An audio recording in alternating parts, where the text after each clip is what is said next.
जनता की बात जनता के साथ। दिवानी दिवानी ऐराणी सॉन्ग स्वर संगीत म्युझिक या यूट्यूब चॅनलवर रिलीज झालंय। सॉन्ग लोकांना खूप पसंत केले। काही तासातच हजारो लोकांनी यूट्यूब सर्च करून सॉन्ग पाहिले। चॅनल सबस्क्राइबर करून लाईक कमेंट्स केले। खूप छान कमेंट्स केले आहेत। सर्वांनी गाण्याची खूप तारीफ केली। निर्माता दिग्दर्शक एन परदेशी, सिंगर माही डावर, विशाल चव्हाण, कलाकार Rutuja Patil, Babu More, dance choreographer Rahul Mahire, DOP edit Vishal Bhoi या टीमची लोकांनी खूप तारीफ केली आहे।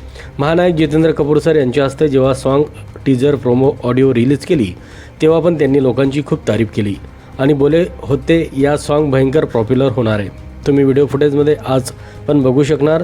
तसंच झालंय। स्वर संगीत म्युझिक चॅनल नवीन असून दिवानी दिवानी सॉन्ग ट्रेडिंगला फंड चालू आहे। लोकांकडून खूप छान कमेंट येत आहेत। कमेंट बॉक्समध्ये बघू शकतात व बॉलिवूडच्या लोकांनी सुद्धा छान कमेंट केले आहेत। ऐराणी सॉन्गला बॉलिवूडमधून असा प्रतिसाद मिळाला पहिल्यांदा झालाय। बॉलिवूड न्यूजमध्ये खानदेशी सॉन्गची चर्चा सुरू आहे। टीमला ऑफरसुद्धा बॉलिवूडने दिली। धडकन न्यूजने जेव्हा निर्माता दिग्दर्शक एन परदेशीशी संपर्क साधला तेव्हा त्यांनी सांगितले बॉलिवूडची ऑफरची बातमी ही खरी आहे आणि महाराष्ट्रामधून बऱ्याच ठिकाणीहून कॉल येत आहेत। सॉन्ग ऑडिओ व्हिडिओ छान आहे। सर्व टीमला अभिनंदन देत आहे असं धडकन न्यूजला एन परदेशी यांनी सांगितलं।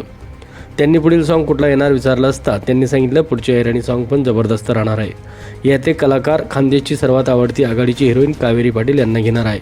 Audio recording shooting video shoot करून नेक्स्ट मंथमध्ये रिलीज करणार आहेत। जनता की बात जनता के साथ।